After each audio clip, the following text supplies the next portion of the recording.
저희가 지난 주일에 우리가 어떤 내용에 대해서 살펴봤냐면 예수님의 재림이 곧 임하신다. 그렇기 때문에 저희들은 준비하는 삶을 살아야 된다. 이런 주제의 말씀을 나누었습니다. 성경의 맨 마지막 책이 어떤 책이죠?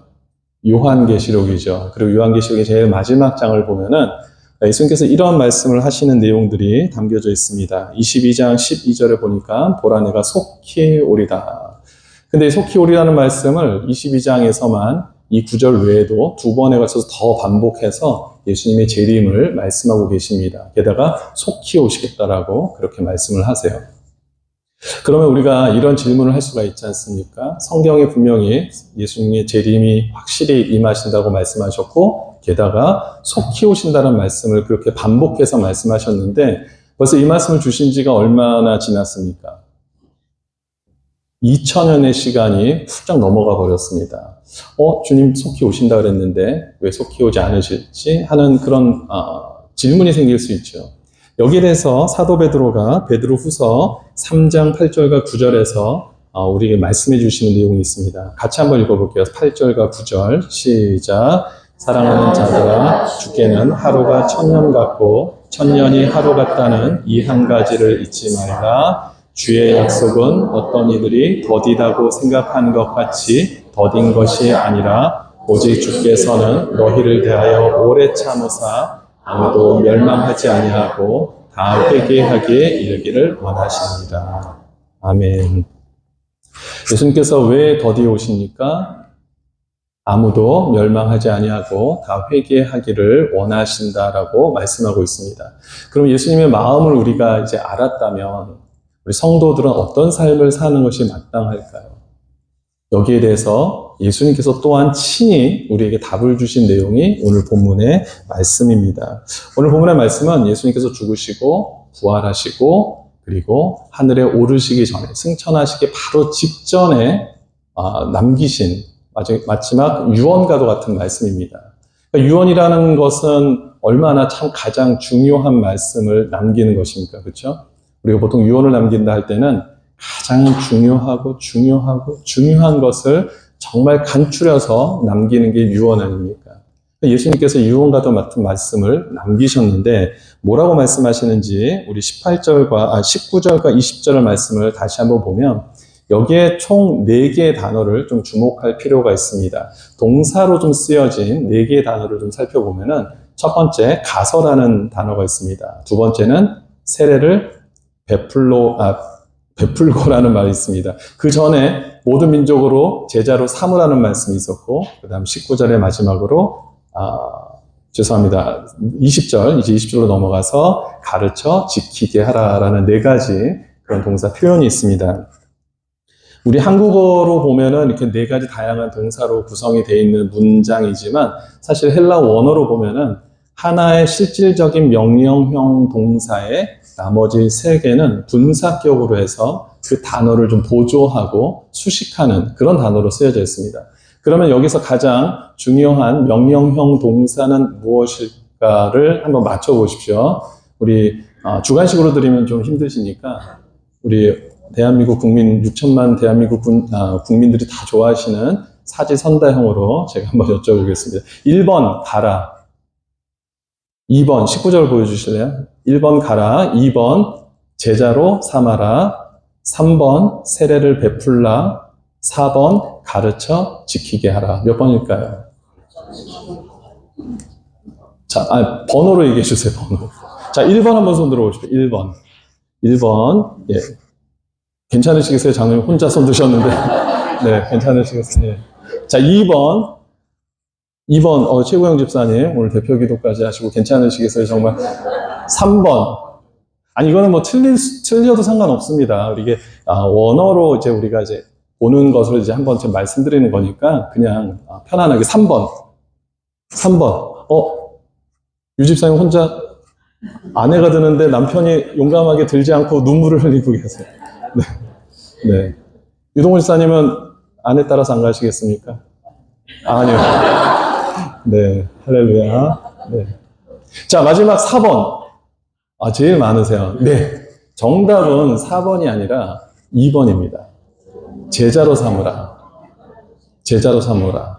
제자로 삼으라라는 이 말씀을 수식하기 위해서 나머지 세 개의 단어가 쓰여진 겁니다. 우리 최고영 집사님, 오늘 아주 영성이 대단해 보이십니다. 네. 제자를, 그래서 이거를 이렇게 표현할 수 있습니다. 너희는 모든 민족으로 제자를 삼아라. 그러기 위해서 먼저 가라. 그리고 가서 세례를 베풀어라. 그리고 그들에게 내가 가르쳐서 준 모든 것을 가르쳐서 지키게 해라. 지금 그렇게 우리가 번역을 사실 하는 것이 원래 헬라 원문을 제대로 좀 번역했다라고 볼 수 있습니다. 중요한 것은 제자로 삼는 거예요. 모든 민족으로 제자를 삼아라. 그러면서 이제 세 가지 보조적인 수식어 동사들을 우리에게 소개하고 있는데 그 내용들을 좀 살펴보겠습니다. 첫 번째는 아까 뭐라 그랬죠? 가라라는 겁니다. 가라. 근데 가라라는 이 명령이 사실 쉬워 보이지만 쉽지 않습니다. 왜냐하면 우리들에게는 가는 것보다 어디 뭐 좋은 여행지를 간다면 모를까 이런 사명을 가지고 어디를 간다라는 게 굉장히 좀 불편하게 여기지기 때문에 그냥 안주해 있기를 원합니다. 신앙 안에서도 보면은 우리가 안주하기를 원하는 마음들이 굉장히 많습니다. 좋은 것에 그냥 내가 편한 곳에 있는 것을 더 원하지 내가 어디를 막 찾아다녀서 무엇인가를 복음을 전하는 것이 그렇게 유쾌한 게 아니라고 여겨지는 성도들이 많이 있는 거죠. 여러분 예수님께서 산에 올라가실 때 베드로와 야고보와 요한을 같이 데려가신 적이 있습니다. 우리가 보통 일명 변화산이라고 이렇게 표현하는데 그 산에 대해서 정확한 명칭이 나와 있지 않아서 일반적으로 우리가 변화산 그렇게 표현을 하고 있습니다만은 예수님께서 그곳에서 모습이 변형이 되는 거예요. 그러면서 모세와 엘리야를 만나는 장면을 그 세 명의 제자들이 보게 됩니다. 이때 제자 중에 베드로가 뭐라고 예수님께 말씀을 하냐면 주님, 여기가 좋사오니 우리가 초막 셋을 지어서 하나는 주님을 위해서 또 모세를 위해서 엘리야를 위해서 제가 짓겠습니다 라고 이야기를 하죠. 우리의 마음은 본능이 그렇습니다. 그냥 좀 편안하면 그냥 여기가 좋사온이라고 생각할 수 있는 마음이 굉장히 많이 생기지만 사실은 교회의 본질은 머무는 게 아닙니다. 나가는 겁니다. 교회의 진정한 본질은요, 그것에 안주하는 것이 아니라 나가서 복음을 전하는 거예요. 이게 우리의 본성이 지금 현대교회 안에 많이 자리를 잡기 때문에 나가서 전도하는 일을 우리가 사실은 두려워하거나 주저하는 일이 많습니다. 그냥 누군가가 우리 교회에 오면은 내가 우리 교회에서 잘 챙겨주면 되지 라는 마음을 가지는 경우들이 훨씬 많은 거죠. 그런데 하나님께서는 우리에게 가라라고 말씀하세요. 여러분 창세기 12장 1절을 보면 하나님께서 이 아담과 하와의 범죄 이후에 이제 하나님의 새로운 나라를 만들어 가시기 위해서 한 사람을 택하시죠. 누굴 택하십니까? 아브라함을 택하세요. 근데 이 아브라함을 택하시는 장면을 보면은 여호와께서 아브라함에게 이르시되 무엇을 명령합니까? 가라라는 거예요. 너의 고향과 친척과 아버지 집을 떠나서 내가 네게 보여줄 땅으로 가라. 이것이 교회의 본질입니다. 이것이 믿음의 본질이에요. 우리는 주님의 말씀에 순종해서 가는 겁니다. 거기서부터 하나님의 역사가 시작되는 거죠. 저와 여러분들은 하나님의 보내심을 받은 자들인 줄 믿으시기 바랍니다. 성경의 로마서 10장 14절과 15절에 보면 이런 말씀이 있죠. 그런즉 그들이 믿지 아니하는 일을 어찌 부르리요? 듣지도 못한 일을 어찌 믿으리요? 전파하는 자가 없이 어찌 들으리요? 한 다음에 보내심을 받지 아니하였으면 어찌 전파하리요? 그런데 하나님께서는 분명히 저와 여러분들을 보내셨다라는 겁니다. 가라라고 말씀하셨어요. 그럼에도 불구하고 그 명령을 받았는데 안 간다면 그것은 하나님 앞에 불순종하는 모습이 되겠죠. 우린 가야 됩니다. 수영을 배우겠다는 사람이 유튜브만 열심히 본다고 수영이 되겠습니까? 수영장에 들어가야죠. 발을 담그고 들어가서 몸에 물을 묻혀야 수영을 할 수 있지 않겠습니까? 내가 건강을 위해서 하이킹을 해야겠다라고 마음을 먹었는데 늘 그냥 어느 장소가 하이킹 장소로 좋을까 이것만 찾는다고 되겠습니까? 신발을 신고 나가야죠. 그래야지 운동이 되지 않겠습니까? 그런 의미에서 이번 토요일 우리 하이킹 여러분들 모두 참석하시기 바랍니다. 나가야 돼요. 전도해야 됩니다. 이게 저와 여러분들 부르신 하나님의 목적입니다. 어떤 분들은 이런 얘기를 하면은, 목사님, 제가 근데 MBTI 테스트에서 I입니다. 극 I입니다. 여러분 그거 아세요? 저도 MBTI I입니다. 나머지 세 개는 왔다 갔다 해요. 제가 할 때마다 좀 바뀝니다. 변동이 있습니다. 그러니까 그 중간 지점에서 제가 왔다 갔다 하는데 항상 할 때마다 변하지 않는 게 제가 I예요. 근데 여러분들이 저를 볼 때 I라고 느끼지 않으실 거 아니에요. 그죠? 저 되게 소심하고 내성적인 사람입니다. 저 되게 약한 사람이에요. 그런데 하나님이 일을 할 때 그런 모든 것들을 하나님께서 감당하게 그 은혜로 덮어주시니까 하는 거죠. 우리가 성격 때문에 하나님 일을 잘하고 못하고 그게 나오지 않습니다. 우리 능력이 많고 적음으로 인해서 우리가 하나님 일을 잘하고 못하는 게 아니라 전적으로 하나님이 나를 어떻게 사용하시고 어떤 은혜를 주시고 어떤 능력을 주셨는가에 따라서 우리가 그 일을 할 수 있다 없다라고 말씀드릴 수가 있는 거지. 내 성격이 이래서 저는 못해요. 저는 이렇게밖에 안 됩니다. 우리가 그렇게 말할 수 없다라는 겁니다. 아멘. 우리 모든 MBTI 아이들 잘 들으십시오. 하나님이 하시면 다 감당하실 수 있는 거예요. 여러분 그것을 놓고 또 기도하시면 됩니다. 그리고 나가야 됩니다. 가면 되는 거예요. 가면 그 다음부터는 하나님이 책임져 줄 줄 믿습니다. 우리 인생은 우리가 책임진다고 생각하는 순간 잠깐은 안 되는 거예요. 하지만 우리 인생을 하나님께 맡기고 하나님 책임주신다라는 그 믿음을 갖고 나아가면 그때서부터 하나님의 역사가 시작되는 줄 믿습니다. 여러분 이스라엘 백성들이 요단강을 건너는 장면을 보면은요. 요단강이 멈췄기 때문에 그들이 요단강에 발을 들였습니까? 아니면 요단강에 발을 들이고 나니까 요단강 물이 멈췄습니까? 그렇죠. 발을 들이고 나니까 요단강 물이 그 다음에 멈춘 거예요. 하나님 우리에게 이런 믿음의 모습을 보기를 원하세요. 우리의 모든 것들이 다 갖춰지면 그때 가서 레디 되면 내가 가겠습니다 라고 하지만 하나님은 아니 먼저 믿음을 보여. 그러면 내가 너와 함께하는 것을 보일게. 하나님 역사의 순서가 그렇더라고요. 믿음으로 먼저 발을 떼면 하나님께서 그 걸음을 복되게 하시는 줄 믿습니다. 이 가라라는 명령을 받기가 어려운 또 하나의 이유는 우리가 선택을 하려고 하기 때문에 그렇습니다. 가는 장소에 대해서 하나님 제가 가긴 할게요. 그런데 하나님 제가 원하는 장소로 가겠습니다. 하나님 원하시는 것을 제가 가기는 하는데 제가 원하는 것도 좀 들어주세요. 이런 마음이 있기 때문에 가는 것이 어렵다라는 겁니다. 찬송가 이런 찬송가 있죠. 푸른 바다 낯선 어디든지 가오리다. 주님이 원하시는 건 그겁니다. 어디든지 가는 것. 어떤 일을 맡겨도 내가 그것을 감당하겠습니다. 충성하겠습니다. 이런 마음을 주님이 원하시지 내가 선택하길 원하지 않는다는 겁니다. 베스킨 라빈슨처럼 골라먹는 재미가 있는 게 아니라 하나님이 명령하시면 우리가 그것을 지키기를 주님이 원하신다는 겁니다. 성경의 두 인물을 좀 소개를 하려고 하는데 첫 번째는 사도 바울입니다. 사도 바울이 2차 전도 여행을 준비를 하면서 이 소아시아 지역을 타겟으로 놓고 열심히 준비를 했습니다. 그런데 하나님께서 어느 날 그의 환상 가운데 마게도니아 지역에 대한 그 마음을 주신 거예요. 그 마게도니아 어떤 사람이 사도 바울을 향해서 나를 좀 도와달라는 그 모습을 보여주면서 이게 하나님의 뜻이구나라고 알게 하십니다. 사도 바울이 어떻게 합니까? 그 환상을 보고 순종합니까? 거부합니까? 순종했다고요. 하나님 제가 그동안 준비한 게 어딘데요? 제가 이것을 위해서 얼마나 기도하면서 준비했는데 이제 와서 마게도냐입니까? 라고 거부한 것이 아니라 이것이 하나님의 뜻이라면 제가 지금까지 준비한 모든 것 하나도 아깝지 않습니다. 주님의 말씀대로 순종하겠습니다. 하고 주님의 말씀에 순종하여 가는 것을 보게 되죠. 또 다른 인물 한 명은 누구냐면 요나입니다. 요나 아시죠? 요나 스토리 너무나 유명하잖아요.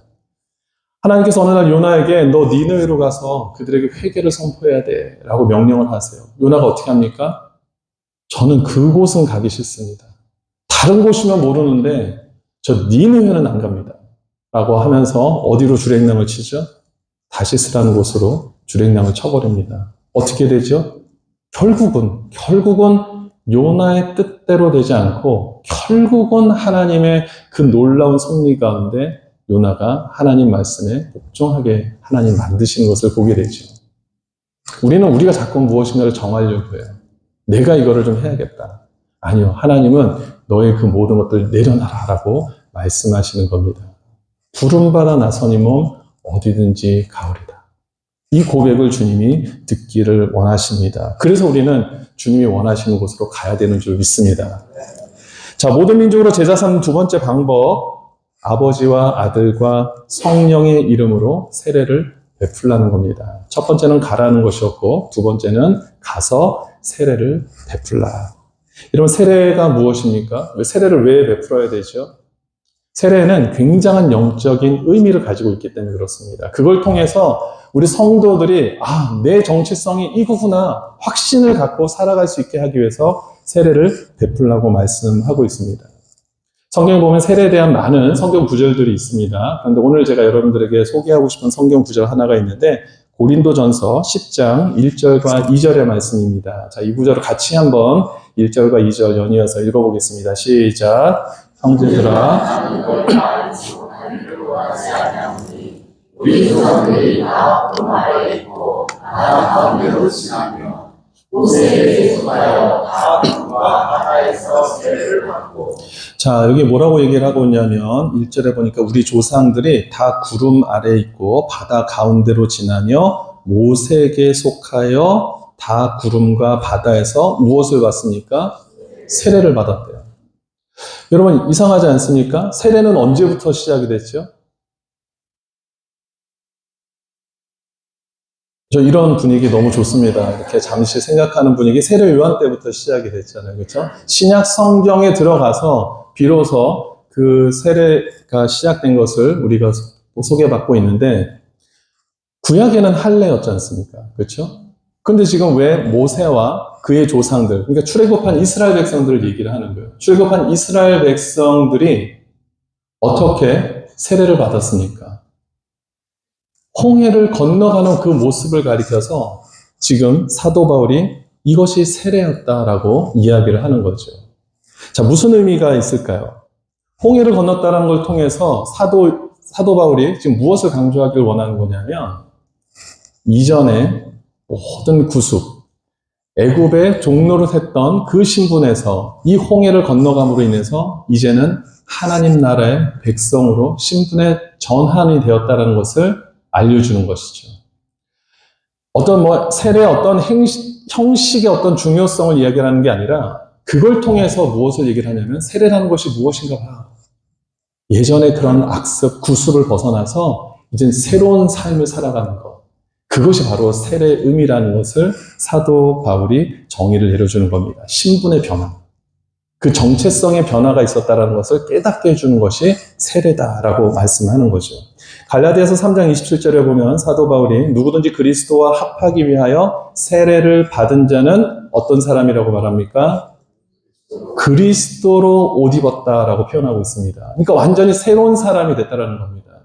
당시에 옷을 무엇인가 입었다라는 것은 어떤 신분의 어떤 변화를 상징하는 그런 표현이기도 합니다. 탕자의 비유가 그렇잖아요.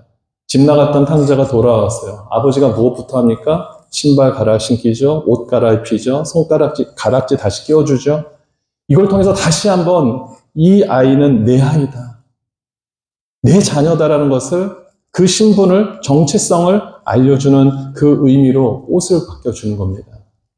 세례는 그리스도의 옷을 입고 우리가 주님과 하나가 됐다는 것을, 신분의 변화가 있다는 것을 알려주는 것입니다. 그리고 로마서 6장 3절에 보면은 이것이 어떻게 가능한지를 알려주고 있죠. 무릇 그리스도 예수와 합하여 세례를 받은 우리는 무엇으로 인해서? 그의 죽으심으로 인하여서.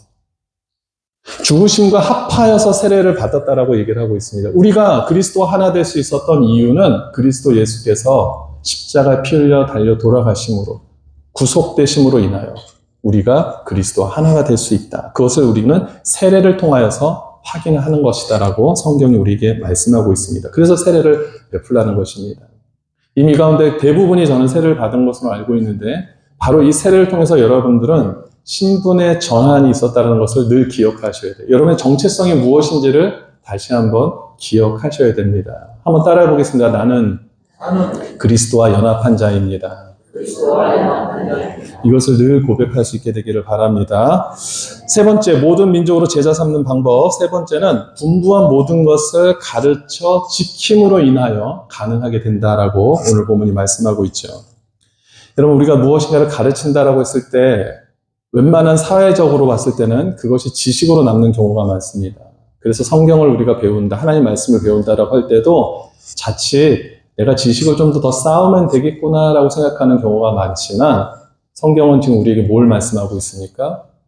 가르침이 끝나는 것이 아니라 가르친 것에 대한 지킴에까지, 그 단계까지 이르러야 된다는 것을 우리에게 말씀하고 있습니다.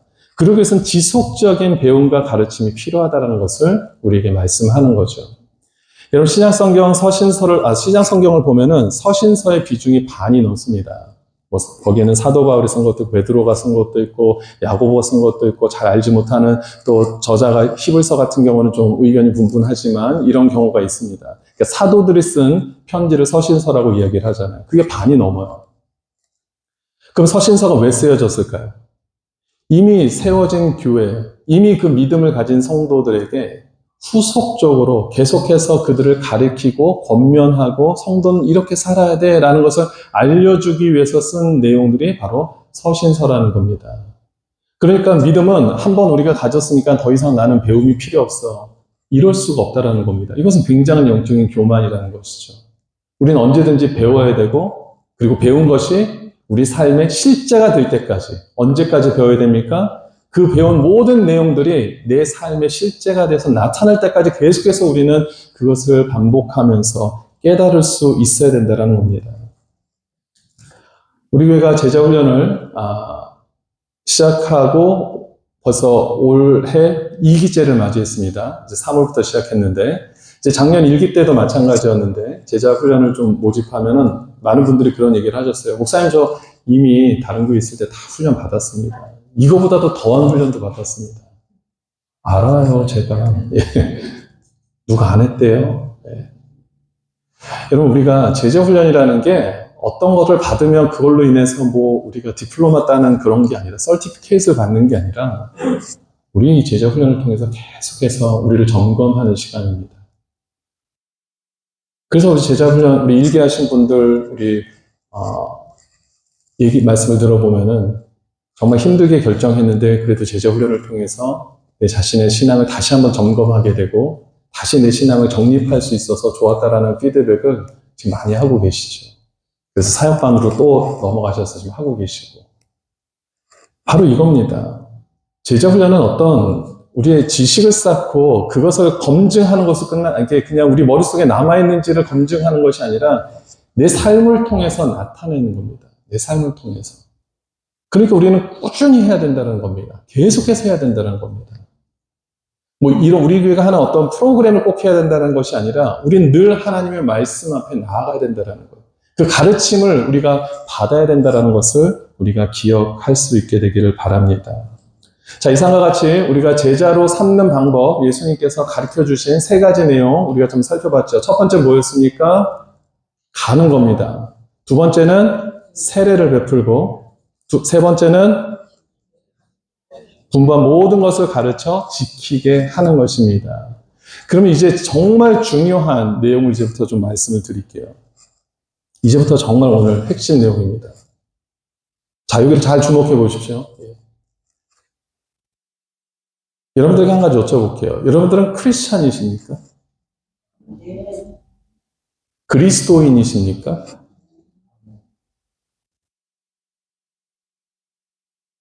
다음 질문을 드려볼게요. 여러분들 그럼 예수님의 참된 제자이십니까?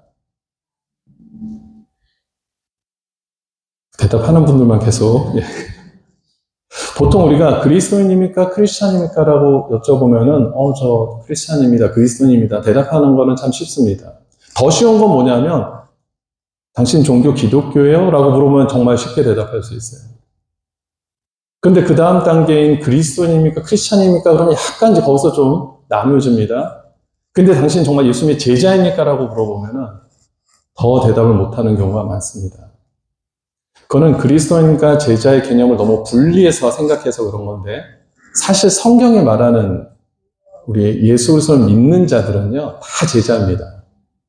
왜냐하면 그리스도인이라는 자체, 이 호칭이 시작된 것은 사도행전 11장에 가서야 비로소 나옵니다. 11장 26절에 보면 안디옥에서 만남에 데리고 와서 둘이 교회에 1년간 모여 있어 큰 무리를 가르쳤고 제자들이 안디옥에서 비로소 그리스도인이라 일컬음을 받게 되었더라. 사실 엄밀히 말하면 이 그리스도인이라는 호칭은 교회가 정한 타이틀이 아니라 교회 밖에 있는 사람들이 보았을 때 야, 저 사람들 정말 예수 그리스도를 믿는다고 하는 사람들 정말 광적이다. 그래서 그냥 저 사람들 그리스도인이라고 부르자. 사실 그런 호칭이었습니다. 그러니까 굉장히 존경하는 그런 호칭이 아니라 어떻게 보면은 뭐 정말 좀 이렇게 저 사람들 왜 저래? 그러니까 우리는 한국 표현으로 하면 예수쟁이 뭐 이렇게 막 표현하는 거 있잖아요. 사실 그런 호칭으로 시작된 게 사도행전 11장에 나오는 그리스도인입니다. 그것이 영어로 바뀌어서 크리스찬이 됐고 우리 한국어로 말하면 그리스도인이 되어버리는 건데 실질적으로 성경에서 예수 믿는 사람들을 가리켜서는요, 사실 제자라는 표현을 먼저 쓰기 시작하셨습니다. 예수님이 그렇게 쓰셨고요. 그리고 성경의 많은 부분들이 다 예수님을 믿는 자들을 제자, 이 헬라어로 마드테스라는 단어를 통하여서 그렇게 사용을 했습니다. 그러니까 정말 예수님을 믿는 자라고 한다면 이꼴 예수님의 제자가 되는 것이 맞습니다. 그럼 다시 여쭤보겠습니다. 여러분 예수 그리스도를 나의 구세주로 믿으십니까? 그럼 여러분 예수님의 참된 제자이십니까? 이러면 조금 이제 여러분들이 제자라는 질문에 답을 하실 수가 있죠. 그러면 마지막으로 다시 한번 여쭤보겠습니다. 도대체 무엇이 어떤 사람이 예수님의 제자입니까? 어떤 사람이 돼야지, 어떤 모습으로 살아야지 예수님의 제자라고 우리가 얘기를 할 수 있습니까? 여기에서 우리 두 가지 질문을 제가 드립니다. 거기에서 여러분들 스스로 한번 여러분들을 점검해 보십시오. 내가 예수님의 제자라고 얘기를 하는데 정말 내가 예수님의 제자가 맞는지. 첫 번째는 이 질문을 해보셔야 돼요. 나는 예수님의 능력을 언제나 의지하고 있는가? 다시요. 나는 언제나 예수님의 능력을 의지하며 살아가고 있는가? 이 질문에 대한 답을 여러분들이 해보셔야 됩니다. 오늘 본문 18절에 보니까 예수님께서 이런 말씀을 하세요. 내가 하늘과 땅의 모든 권세를 가진 자다. 그러니까 하나님께서 하늘과 땅의 모든 권세를 내게 주셨다. 지금 그 말씀을 하고 계세요. 그러니 너희들은 다른 걸 걱정하지 말고 나만 믿고 따라가야 돼. 지금 그 말씀을 하시는 거거든요. 당시의 세계를, 그 땅을 좌지우지할 수 있는 권세가 사실 누구한테 있습니까? 로마 황제한테 있었잖아요. 근데 예수님은 엉뚱한 말씀을 하시는 거예요. 모든 권세가 나한테 있다. 너희가 그것을 믿느냐? 여러분, 예수님의 제자가 되기 위해서 우리가 정말 믿는다라고 얘기할 것이 아니라 예수 그리스도의 권세를 우리가 의지하며 살아갈 때 우리가 그 믿음이 실제가 되는 줄 믿습니다. 하나님의 능력은 의지하지 않아요. 힘들고 어려울 때 하나님을 찾지 않습니다. 그런데 우리가 하나님을 믿는다라고 얘기할 수 있습니까? 예수 그리스도를 따른다라고 얘기할 수 있습니까? 예수 그리스도의 제자라고 우리가 자신 있게 얘기할 수 있습니까? 힘들고 어려울 때 우리가 예수 그리스도의 권세를 의지하며 나아가는 자가 참된 제자인 줄 믿습니다. 두 번째 질문은 이겁니다. 나는 예수님을 닮아가고 있는가? 스스로 한번 질문해 보세요.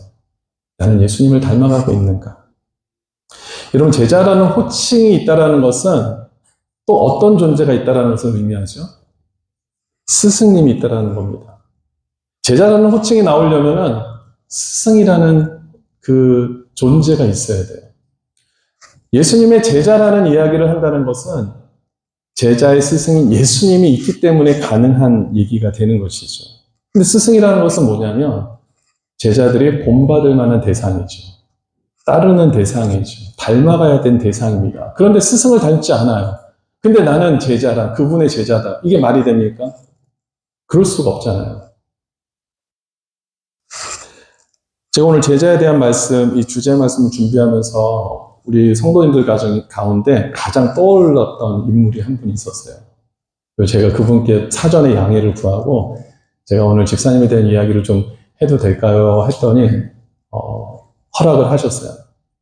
누구냐면은, 뭐, 아시는 분들 계시고, 모르시는 분들도 많으시겠, 최근에 오신 분도 모르겠지만은, 우리 서현원 집사님이라고 계세요.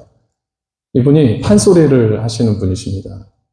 굉장히 국내외로, 굉장히 많은 활동을 하시는 분이신데, 1년의 반은 미국에서 거주하시고, 1년의 반은 한국에서 거주를 하세요. 그래서 지금도 지금 한국에 계셔서, 이 자리에 계시지 않습니다.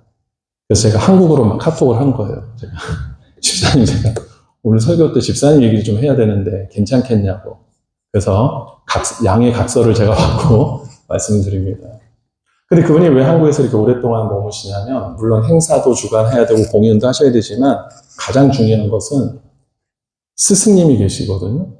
그 스승님의 소리를 어떻게 해서든지 더 닮아가기 위해서, 그분 곁에서 그분의 그 모든 판소리의 그 모든 노하우들을 습득하기 위해서 그렇게 1년의 반의 시간들을 머물고 있는 거예요.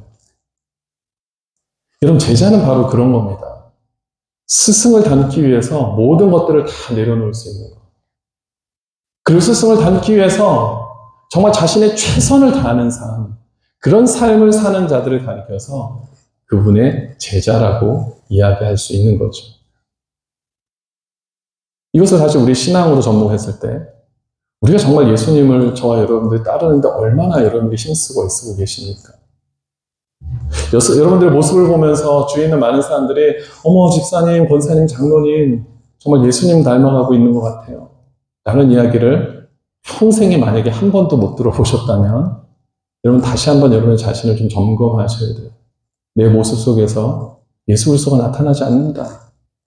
아니 예수 그리스도를 닮는다는 표현을 듣지 못한다 라고 한다면 이런 분명히 지금 내가 무엇인가 뭔가 온전하지는 못하다라는 그 신앙의 그런 검증으로 생각해 보셔야 됩니다. 왜냐하면 스승이 가르치는 대로 내가 따르지 않는 제자 말이 안 되잖아요. 그렇죠? 스승을 닮지 않는 제자 말이 됩니까? 안 되는 거예요. 그럼 예수님을 닮지 않는 그리스도인 말이 됩니까? 너무 오늘 힘든 얘기를 드렸어요. 예수 그리스도를 닮지 않는 크리스찬 말이 됩니까? 안 되잖아요. 그런데 우리는 닮아가진 않는데 나는 그리스도인이라고 자꾸 얘기를 해요. 크리스찬이라고 얘기를 합니다. 나는 예수님의 제자라고 얘기를 해요. 아니 아무리 봐도 닮지 않았는데 만약에 이게 우리의 모습이라면 오늘 이 말씀을 통해서 우리가 먼저 제자의 삶을 살아갈 수 있게 되기를 주님으로 축원드립니다.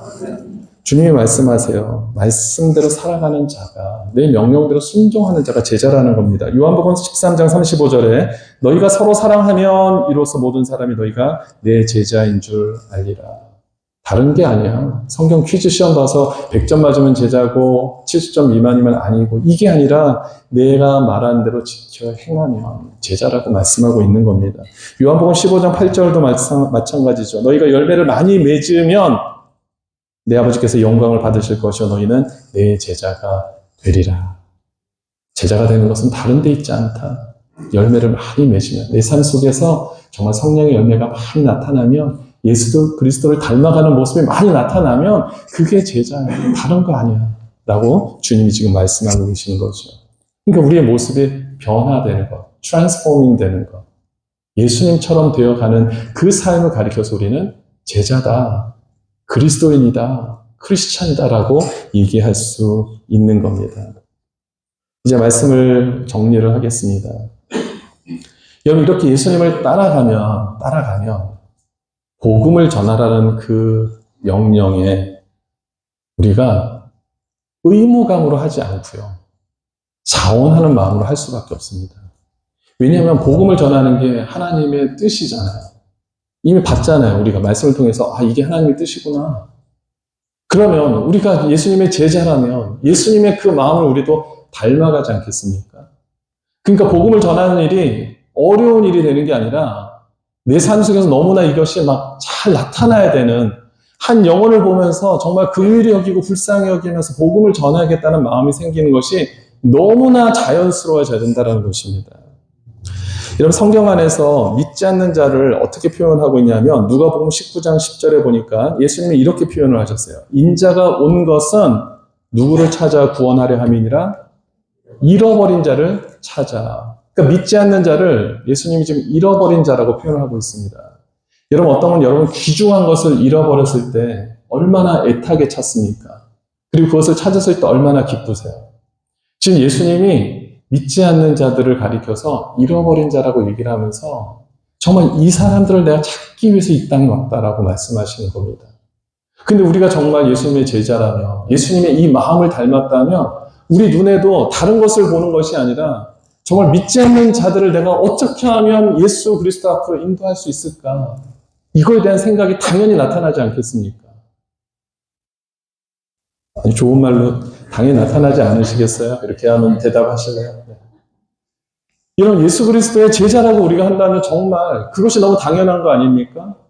예수님이 따라가는 길을, 예수님이 가신 길을 나도 따라간다라고 얘기를 한다면 예수님이 원하는 관심과 그 모든 시선에 내 시선도 고정이 돼야 되고 그 관점에서 우리가 봐야 되는 것 아니겠습니까?